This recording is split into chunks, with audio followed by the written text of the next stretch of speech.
예, 앞에 두 분이 이제 그 커다랗게 담론으로 이어질 수 있는 그 매크로에 대해서 좀 말씀을 좀 해주셨다면, 저는 오늘 조금 강론 부분에서 그래도 투자를 해야 된다고 한다면, 특히 이제 부동산 부분에 투자를 해야 된다면 어떻게 할 것인가에 대한 약간 저희 쪽의 생각들을 공유하면서 여러분들과 한번 시간을 갖도록 하겠습니다. 부동산이라고 하면은 뭐 여러 가지 자산들이 있어서 그걸 일목요연하게 하나의 뭐 표준화된 모델로 말씀드리기 굉장히 어려워서요. 오늘은 좀 상업용 부동산, 주택을 제외한 상업용 부동산에 대해서 저희가 보는 좀 관점을 말씀드리도록 하겠습니다. 코로나 사태가 과연 그 글로벌 부동산 시장에 영향을 주었냐라고 질문하면 네, 그렇습니다가 답이라고 생각이 듭니다. 현재 뭐 가격이 얼마큼 빠졌니 올랐니 이거에 대해서는 부동산 시장이 주식 시장처럼 그렇게 가격이 실시간으로 공유가 되지 않는 시장이기 때문에 대부분 다 거래량을 가지고 많은 말씀 나옵니다. 그래서 꾸준하게 올라왔던, 그래프에 보시는 꾸준하게 올라왔던 부동산 거래량들이 2020년 1사분기, 2사분기를 기점으로 해가지고 밑으로 좀 하락하는 모습을 보일 수 있을 겁니다. 그래서 영향을 받았고, 특별히 미국 쪽에서 영향을 좀 많이 받은 걸로 이렇게 보실 수 있습니다. 이런 글로벌 부동산 시장을 조금 이제 우리 대륙별로, 리전별로 좀 바라보면요. 먼저 그 미국 시장 같은 경우는 아무래도 미국의 그 호텔 부분들이 굉장히 많은 좀 임팩을 받은 걸로 나오고 있습니다. 거래량이 거의 90% 이하로 지금 뭐 줄어들었고, 그럼에도 불구하고 그 똑같이 코로나로 인해 가지고 물류창고라든가 언택트 비즈니스에서 혜택을 받을 수 있는 비즈니스들은 또 덜 떨어지는 그런 모습을 보여주고 있습니다. 보시는 그래프 가운데가 미국 시장의 그 점선이 코로나 확진자 증가 수고요. 그리고 실선이 거래량인데요. 미국은 그냥 증가함과 동시에 계속 꾸준히 거래량이 감소하는 모습을 보일 수 있을 겁니다. 특별히 뭐 그 서부 쪽 시애틀이라든지 이쪽 캘리포니아주 쪽에서 좀 거래량이 급감한 모습들을 보여가지고 역시 관광 베이스에서 있었던 그런 산업들이 좀 영향을 많이 받았다라고 추론이 되고 있습니다. EMEA라고 그러죠. 그 중동하고 이제 우리 유럽 부분들, 이쪽 부분들은 조금 미국하고는 다른 양상을 보여주고 있습니다. 보시는 그래프에서 맨 왼쪽에 있는 겁니다. 그래서 코로나가 환자가 증가를 했었을 때는 갑자기 줄었지만 살짝 거래량들이 다시 살아나는 모습을 보실 수 있을 겁니다. 근데 유럽이나 이쪽을 바라보는 모습이 있어서 코로나의 영향을 덜 받았다기보다는 올 1사분기 워낙 유럽 쪽 부동산 그 거래량들이 많고 거래들이 많이 일어난 상황이었습니다. 그래서 2사분기 임팩이 1사분기의 그 성장들이 좀 상쇄한 것이 아닌가라는 정도의 수준에서 해석을 하는 게 맞을 것 같고요. 그럼에도 불구하고 독일하고 프랑스 쪽에서 그 백화점 거래가 하나 크게 있었습니다. 그러다 보니까 거래량 자체에서 특정 어떤 그런 거래들이 평균값을 상회하는 것들이 있다 보니까 거래량이 좀 는 것처럼 보이지만 똑같이 영향을 받았다고 보여줄 수 있고요. 특별히 그 영국하고 프랑스 이쪽은 굉장히 좀 거래량이 급감한 모습을 보일 수 있습니다. 그다음에 아시아 태평양입니다. 그러니까 호주와 뉴질랜드를 포함한 아시아 지역 국가들 좀 독특한 모습을 보입니다. 아무래도 뭐 중국 쪽에서 거래가 커가지고 중국의 데이터에 과연 영향을 많이 받는데 통계적인 어떤 좀 신뢰성의 유지도 있지만 하여튼간에 아시아 부분에 있어서는 그 좀 각 그 자산별로 개별 전투를 하는 모습이 좀 보였었습니다. 호주 같은 경우에는 빅박스 리테일이라고 그러죠. 우리나라 뭐 코스트코 뭐 이런 데들이 장기 임차있는 것들은 그래도 꾸준하게 거래가 되는 모습을 보였고요. 그다음에 홍콩이나 싱가포르 같은 경우는 뭐 그 전부터도 문제 있었습니다만은 멀티 패밀리 베이스, 우리나라 보면 주상복합들 여기에 대한 거래들이 또 코로나가 있음에도 불구하고 계속 거래가 생겨서 사실 거래가 어떤 특정 세타 전 그 지역을 코로나가 영향을 줘가지고 다 침체됐습니다 하기에는 약간 울퉁불퉁한 면들이 없지 않아 있는 모습들이 있어서 일반화한 어떤 내용을 말씀드리기가 조금 어려움이 있는 상황이 아닌가 생각이 듭니다. 그럼에도 불구하고 그 홍콩, 싱가포르, 그다음 우리나라, 일본 다 거래량이 많이 줄어서 결국은 코로나는 분명한 건 그 주택거래 시장, 아니 뭐 부동산 거래 시장에 영향을 주었다라는 것이 저희의 생각입니다. 그럼 이런 그 코로나의 영향이 그 과연 우리가 그동안 부동산 시장에 성장해왔던 전체 메인스트림 전체를 훼손시킨 건지 한번은 점검을 해볼 필요가 있다고 생각이 듭니다. 그래서 코로나 이전의 부동산 시장을 한번 잠깐 살펴보면요. 코로나 이전의 부동산 시장은 지난 2008년도 그 파이낸셜 크라이시스 이후에 한 2년 반 정도의 전체 부동산 시장이 하락한 이후 거의 한 7년에서 8년 정도 장기 성장을 해오는 아주 뭐 우량한 자산으로서 뭐 손꼽히고 있었습니다. 아까 앞전에 우리 뭐 오 팀장님이나 우리 김한진 박사님 말씀해 주신 건 부채 성장의 기간하고도 약간 뭐 그 연장선상에서 살펴볼 수가 있었는데, 하여튼간에 그럼에도 불구하고 그 2년 반 정도의 고통의 시간이 지나고 7년에서 8년 정도에 굉장히 상향하는 그런 좋은 자산이었다라는 것이 지난 코로나 이전의 그 상황입니다. 이렇게 좋은 그 성장세를 가지고 왔었던 그 이유가 부동산을 결정하는 요소는 크게 세 가지라고 저는 생각합니다. 하나는 이제 그 부동산 공급이죠. 아무래도 뭐 누군가가 부동산을 지어서 공급을 해줘야 되는 게 있고, 또 하나 그것을 살려는 사람들의 수요, 그 다음에 그런 부동산 시장의 거래를 촉발시키는 어떤 그런 촉매제들, 이 세 가지의 영향들이 있는데요. 단기적으로는 분명하게 뭐 각 나라마다 또 각 시기마다 다른 영향들이 있지만, 장기적인 측면에서 보면은 수요와 공급 측면에서는 코로나가 그렇게 영향을 많이 줬다고 생각되어지진 않습니다. 공급 측면에서 보면은 원래 그 토지라는 것이 한정이 돼 있다 보니까 그 집이나 어떤 상업용 건물들을 지어야 되는 게 굉장히 제한이 있습니다. 그래서 시간이 갈수록 공급은 늘 축소되어 있었고, 그것을 해소하기 위해서 뭐 위로 짓니 밑으로 짓느니 뭐 옆으로 피느니 뭐 이런 것들의 어떤 기술적인 문제이지, 실질적으로 공급은 지난 2차 대전 이후부터 조금씩 계속 줄어왔습니다. 그것이 이번 코로나 때문에 더 줄었다 이렇게 생각되어지진 않습니다. 두 번째가 이제 그 수요입니다. 그 부동산을 투자용으로 사려는 분들의 그 수요 부분에 보면은, 사실 부동산 투자의 저희가 보는 관점에서 부동산 투자의 가장 커다란 요인은 실질 금리의 변동성입니다. 아까 우리 오 팀장님 말씀하셨듯이 금리가 올라가고 내려가고 경기가 올라가고 내려가는 것이 어느 정도 레인지에만 있으면, 범위 내에만 있으면 사실은 투자 수요는 늘 살아있다고 보여집니다.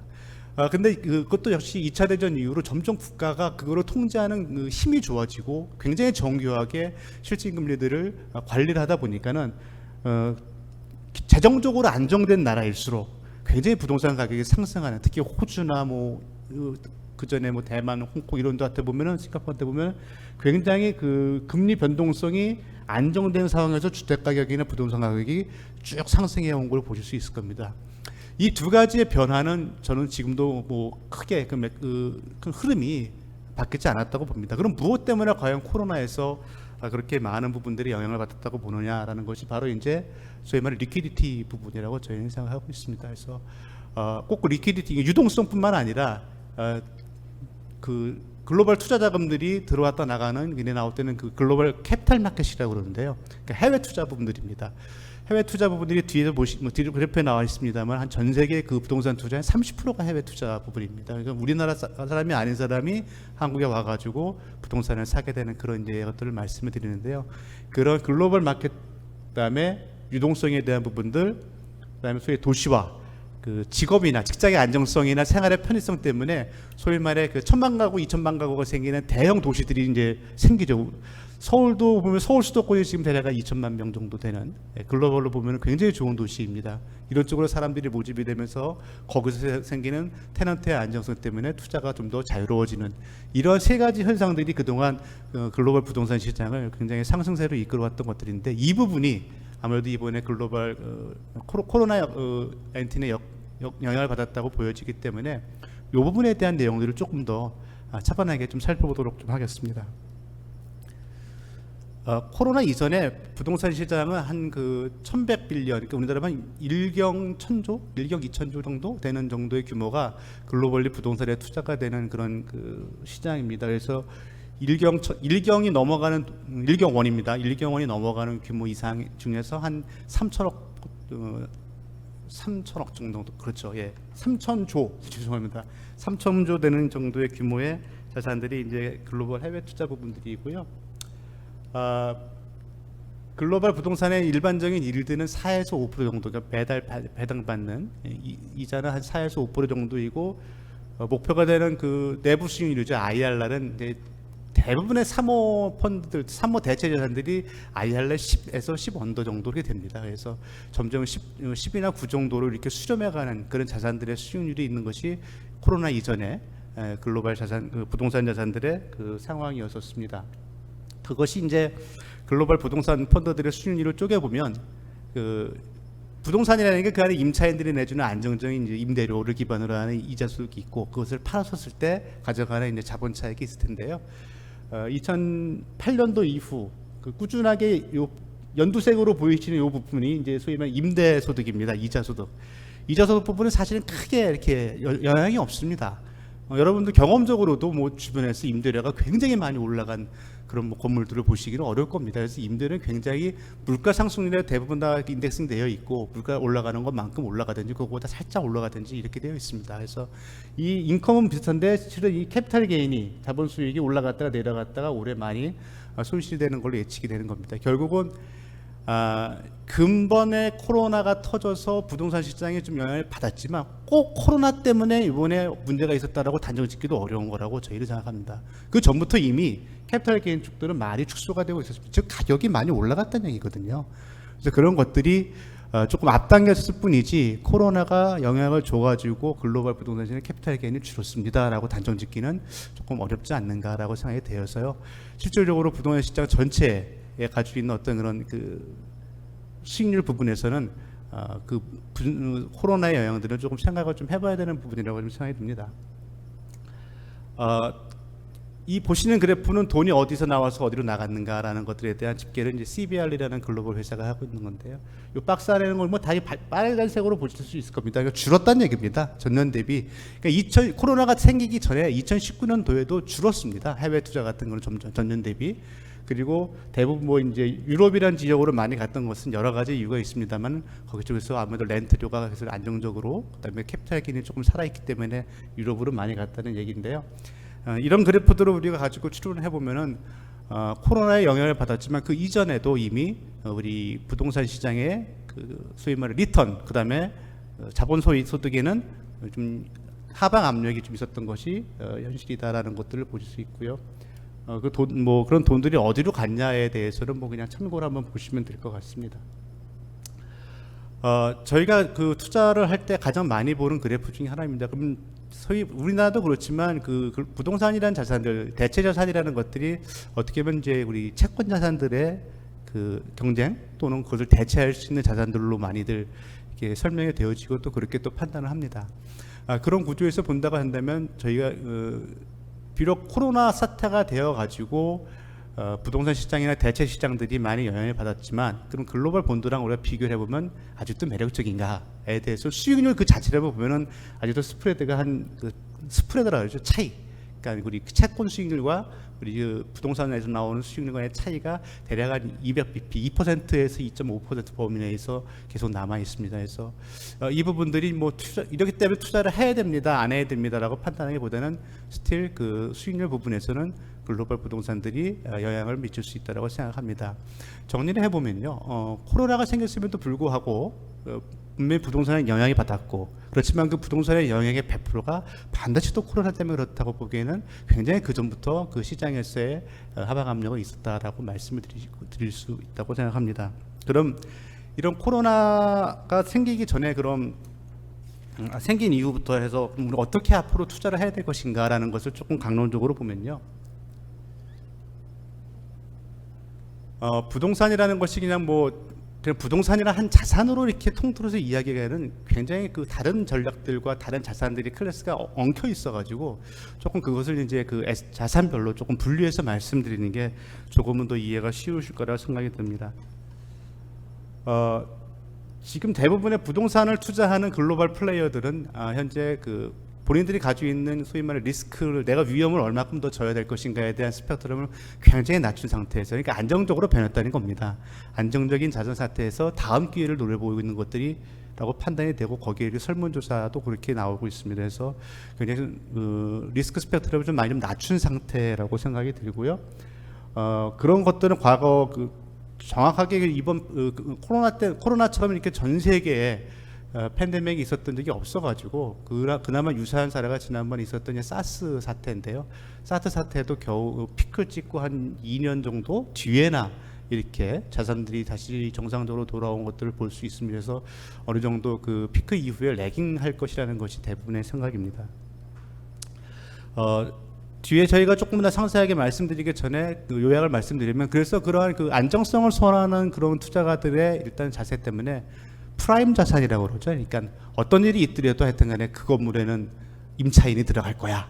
뭐 전쟁이 들어가도 저기는 벙커가 저기 작전 본부가 될 거야라고 생각할 수 있는 그런 건물. 우리나라로 보면은 이제 이런 광화문 CBD라고 그러습니다. 중심 상업 도시들에 있는 좋은 우량인들이 있는 자산들은 계속 선호가 높아져 가지고 그쪽에서의 가격들은 많이 올라가고 있는 모습을 보이고 있습니다. 그리고 뒷단에서 잠깐 언급을 드리겠습니다만은 기존에 그냥 단순히 건물이 있고 임차가 있어도 좋아요 했던 것보다는 조금 한 단계 들어가서 과연 안정적 임차인들을 가지고 있느냐, 그다음에 그리고 안정적으로 일들을 낼 수 있는 전략들이 있는데 임차 전략이 있는가가 이제 사실은 이런 그 프라임 자산을 선호하는 것들의 핵심이라고 보여줄 수 있고요. 대출 시장은 당연히 축소가 되고 있습니다. 거래가 많지 않으니까요.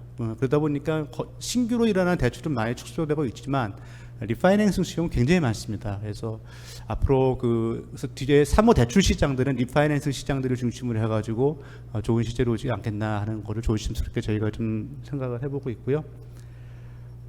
코로나 때문에 뭐 건물들은 막 팔아야 되지 않겠느냐라는 그런 이제 뭐 루머도 있습니다.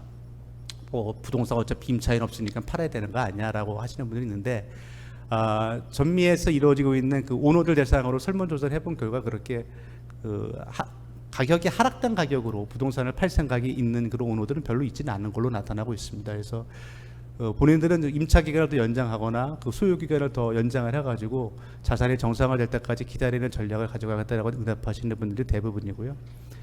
그렇게 따지고 보면은 특히 저희 나라도 그렇지만 그 펀드들이 만기가 있는 게 있어요. 뭐 5년, 7년 이렇게. 그것들은 이제 만기 연장해서 안 되는 경우 어쩔 수 없이 팔아야 되는 이제 그런 경우가 있습니다. 그래서 그런 경우들은 어쩔 수 없이 만기 이전에 그걸 상환을 시켜야 되는 그 압력이 있겠지만 그렇지 않으면은 오너들은 그걸 지금 당장에 팔 생각이 없는 걸로 이렇게 생각들 하고 있습니다. 그리고 아까도 말씀드렸지만은 소위 말해 그 건물을 팔아가지고 생길 수 있는 그 자본 차익이 많지 않은 상황에서 임대 부분이 조금 잘 나와야 될 텐데 그런 임대가 과연 잘 될 것인가 단기적으로는 분명한 게 임차인한테 영향을 받기 때문에 임대 어려움이 있을 겁니다. 근데 그것이 나중에 조금 더 회복되거나 그럴 수 있겠지만은 단기적으로는 임차인에 대한 그런 압력들을 이제 얼마만큼 건물주들이 리커버리 하느냐의 그 이슈가 있고요. 그럼에도 불구하고 아까 말씀드린 이제 글로벌 본드랑 비교했을 때 한 230bp, 250bp 정도의 차이는 계속 있다라고 말씀을 드릴 수 있습니다. 그리고 최근에 가장 많이 뭐 회자가 되고 있는 물류창고라든가 데이터 센터 같은 것, 그다음에 헬스케어 센터 같은 것들은 소위 말해 디지털 이코노미라는 그런 이제 브랜드를 해가지고 통칭되어가지고 글로벌리 아주 지금 호황을 또 이루고 있는 그러한 현상을 나타내 보이고 있습니다. 그런 부분들을 이제 하나씩 조금 말씀을 드리면요. 요 우측에 보시는 그래프가 글로벌 임대료 상승률 전망입니다. 작아서 좀 안 보이실 텐데 대부분 다 그러니까 임대료가 떨어질 겁니다라고 단기적으로 이렇게 응답을 한 겁니다. 그래서 오피스 같은 경우에는 그 임대료에 대한 이슈들이 분명히 있을 거라고 보여지고 있고요. 뭐 일부 유럽의 몇 개 국가들은 이 와중에도 오피스 임대료가 상승할 거라고 생각하시는 분들도 있습니다. 그래서 오피스와 오피스 같은 경우에는 임차인이 굉장히 안정된 자산들, 그다음에 단계적으로 공실률이 발생하는 걸 이걸 커버할 수 있는 그런 오너들 중심으로 해가지고 오피스 부분들은 계속 거래가 있을 거로 보여지고요. 중장기적으로는 지금처럼 이렇게 뭐 단기간에 뭐 3년, 4년 해가지고 계속 롤오버했던 그런 임차 전략들 말고 이것들을 이제 해지할 수 있는 그런 위험을 회피할 수 있는 전략들을 가져가는 임대차 계약이 좀 더 발전할 것 같고, 그다음에 재택근무로 인해 가지고 단기 임차를 할 수 있는 그런 공간들을 확보해야 되는 그런 전략들, 그다음에 지금 가장 회자가 되고 있는 소위 말해 그 유연한 근무 공간, 이것들이 어떻게 오피스 시장에 접목이 되면서 새로운 자산을 만들어낼 것인가, 이 세 가지 꼭지가 사실 그 글로벌 오피스 시장에서는 가장 핫한 이슈라고 할 수 있습니다. 보시는 그래프는 뭐 각 나라의 그 스프레드와 캡레이트를 비교하는데 요거를 넘어가고요. 오피스에서의 현재 시장에서의 화두는 바로 이겁니다. 현재로서는 그 소위 말해 상하 하이라키가 있는 한 건물 내에서 모든 사람들이 다 협업할 수 있도록 하는 그런 단순 오피스 구조였는데, 이번에 코로나가 생기면서 이것들이 어떻게 네트워킹을 할 수 있는 구조로 바뀔 수 있느냐가 최고 관건입니다. 그래서 여기에 따른 각 나라별로 상황도 틀리고 또 각 그 기업마다 생각하는 것도 틀립니다. 미국의 빅 IT 그룹들은 뭐 재테크 더 이상 못하겠다, 뭐 이렇게 얘기하시는 분들도 있고, 일본 같은 경우에는 무슨 소리냐, 우린 재테크 해야겠다, 또 이렇게 하는 데도 있습니다. 그래서 이 두 가지를 어떤 걸 선택을 하고 어떤 것이 더 낫다는 것은 다 틀리겠지만, 기업마다 틀리겠지만, 저희가 그냥 투자하는 입장에서 보면 당분간 이 두 가지의 전략이 병행되지 않겠느냐. 그리고 과거에 이렇게 하나의 하이라키로 되어 있던 것보다는 이제 두 개의 하이브리드 전략들이 나타나서 새로운 오피스에 대한 것들이 나타나지 않겠느냐라는 것이 이제 돼 있고, 실질적으로 시카고는 그와 같은 전략을 가지고 허브 앤 스포크 베이스에서 한 건물 말고 그 각 유사 건물 내로 종업원들을 분산시켜서 하는 것이 실험적으로 되고 있습니다. 우리나라에도 몇몇 기업들이 하고 있던데요. 이런 경우에 이제 오피스들이 중앙에 막 중심되어 있어서 대형 오피스들이 분명한 건 좀 쪼개지는 어떤 그런 모습이 보여지겠지만, 또 거꾸로 아까도 말씀드렸지만 IT라는 새로운 기술들이 접목되면서 빅오피스, 그러니까 그 안에 다 들어가서 별 무리 없이 큰 노아의 홍수대 방주처럼 여기 들어오면 괜찮습니다라고 하는 그런 빅오피스도 나타날 수 있을 거라고 저희 생각이 듭니다. 그래서 오피스 부분은 현재 투자보다는 어떤 컨셉이 굉장히 좀 변화되고 있는 그런 섹터라고 보실 수 있습니다. 리테일 섹터들, 그러니까 소위 말해 상가들, 그다음에 몰들입니다. 굉장히 영향을 많이 받았습니다. 여기는 굉장히 영향을 많이 받고, 특별히 그 뒷분에 말씀드린 호텔 부분도 마찬가지로 굉장히 영향을 받았습니다. 아시겠지만 뭐 파리나 이렇게 뉴욕 가보시면 그 앞에 있는 고급 브랜드 있는 상가들 많이 철시했고요. 그 임대를 못 내가지고 임대를 뭐 연장해주는 그런 영향들이 있습니다. 그래서 그 이러한 그 코로나 영향뿐만 아니라 이제 인터넷이 워낙 이제 발전하면서 생기는 이슈들이 이 리테일 시장에는 계속 임팩이 될 거라고 보여주고 있고요. 그러다 보니까 그 리테일러들이죠. 그러니까 그런 리테일몰을 운영하는 리테일러들은 이걸 타개하기 위해서 소위 말해서 필수 소비재, 그럼에도 불구하고 온라인이 있음에도 불구하고 꼭 와야 되는 것들, 식료품들, 먹는 것들, 미국의 그 바스 같은 데들, 이런 데들은 그냥 뭐 건강식품들, 식생활용품들 이렇게 먹는 데 아니겠습니까? 그런 것들은 그 계속 꾸준하게 성장을 보여주고 있고, 그쪽 비중을 높이는 방법도 있고요. 그다음에 소규모 업체로 이렇게 임차인들을 쪼개가지고 임차 리스크를 줄이는 그런 전략들, 또 그 공간들을 다른 걸로 재활용하는 국내의 각종 몰들은 이제 그런 방법들을 쓰시더라고요. 단순히 그동안 그냥 복합 문화 공간에서 그 복합 문화 공간을 떠나서 거기에서 다른 컨텐츠들을 제공할 수 있는 임차 공간들로 임차 공간을 재탄생시키는 그런 전략들을 지금 모색하고 있는 상황입니다. 물류창고는 사실은 3, 4년 전만 해도 물류창고 그렇게 뭐 우리나라에서 굉장히 빅히트도 안 됐던 그런 상황인데요. 지금은 이제 물류창고만 어떻게 거래되는 상황입니다. 이미 다 아시겠지만은 온라인 때문에, 또 이번에 코로나 때문에 생겼던 그 가장 혜택을 받은 산업 중에 하나가 물류창고라고 생각이 들고요. 물류창고는 기본적으로 이제 트러킹을 해야 되니까요. 그러니까 물류창고로부터 우리가 사는 그 대도시까지 왔다 갔다 해야 되는 그런 물리적 제한이 있기 때문에 거리가 중요합니다. 얼마큼 소비도시로부터 떨어져 있느냐. 그래서 그 거리별로 좀 가격도 틀리고 또 임차인도 틀리고, 우리 같은 경우에 이제 워낙 뭐 토지가 좀 협소하니까는 대충 뭐 3시간 이내에서 다 해결되지만, 뭐 미국이나 이런 데 같은 경우도 다른 부분이 있어가지고요.